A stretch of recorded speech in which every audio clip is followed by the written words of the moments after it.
Welcome to the Blanco Wellness Podcast. Thank you for being here. Take a breath, settle in, and let's talk today about the oldest form of restoration available to any human being. There is something that happens in the body when you step into genuine natural surroundings, not the manicured park beside an office building, but actual nature, with its particular quality of being entirely indifferent to your schedule and your concerns. The shoulders drop. The breath slows without any intention to slow it. The specific, persistent urgency that drives most of modern life. The sense of always being slightly behind something, always in transit toward the next thing that needs addressing, quietly recedes. Not because the problems have resolved, but because something in the nervous system recognizes an environment it was shaped by over a very long period of time and responds accordingly. This is not a metaphor. The research on what happens physiologically when human beings spend time in natural environments is consistent and considerable. Cortisol levels drop. Heart rate decreases.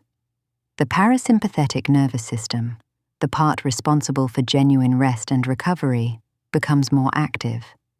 Cognitive performance, including the ability to focus and to think creatively, improves after time in nature in ways that an equivalent period spent indoors, even in pleasant indoor environments, does not produce.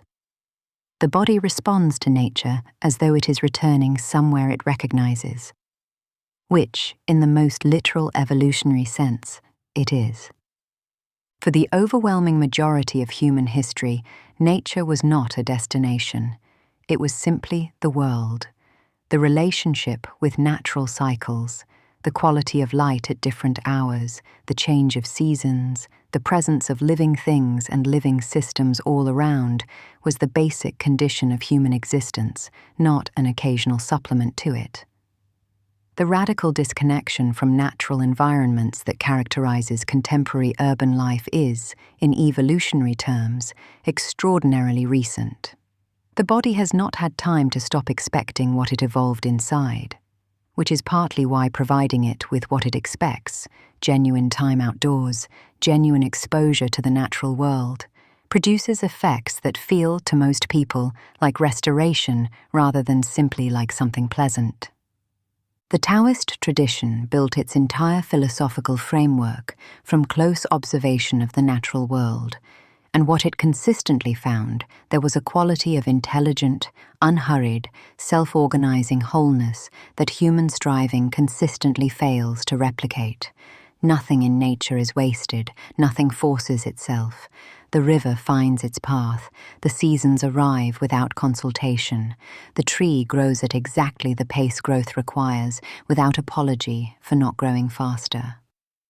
The Taoists called this quality Ziran, the natural, self-so quality of things that are simply and fully being what they are, in the conditions they are actually in, without the particular human suffering of insisting on different conditions. Time spent in nature makes this quality more perceptible, which is part of why it is so reliably restorative.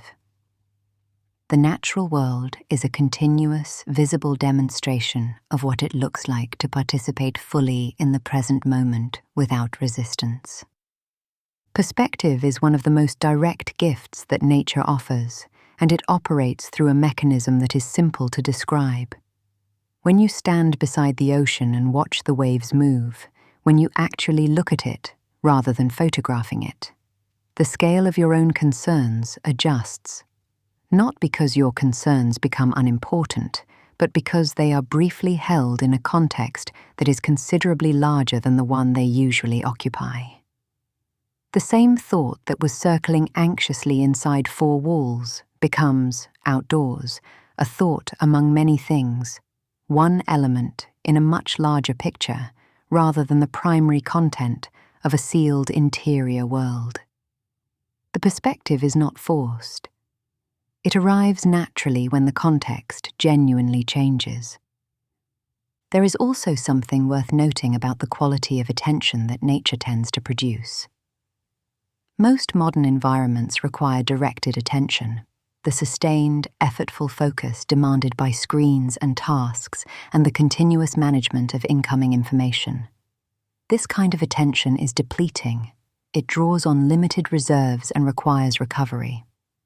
Natural environments engage what researchers call involuntary attention, the effortless, automatically captured interest that arises when something is intrinsically interesting rather than demanding. The movement of water, the quality of light through leaves, the sound of a bird you cannot yet locate, these things capture attention without requiring effort, which allows the directed attention systems to genuinely rest. This is why a walk in nature tends to produce mental clarity in a way that a walk through an urban environment, with its continuous demands on directed attention, does not. Reconnecting with nature does not require dramatic gestures. It does not require a week away or access to wilderness. A park entered slowly, with the phone in a pocket and the attention genuinely available. A morning walk taken before the day has fully claimed the mind. An evening spent outside long enough for the light to actually change, and for you to notice that it has. These are not performances of nature connection. They are the real thing, available in small quantities, and small quantities are enough to begin to shift something. As we close today, I want to leave you with something simple. Find one way this week to spend genuine time outside, not as exercise with a podcast, not as a transition between two indoor places, but as the actual activity with your attention available to whatever is actually there. Notice what happens to the quality of your thinking. Notice what happens to the quality of your body. Notice whether the things that felt pressing before feel quite as pressing after. Nature has been waiting, it always has been, and it tends to offer exactly what it always has, the particular quality of restoration that comes from returning, even briefly, to the world that made you. Thank you for being here with me today. Until next time, be well.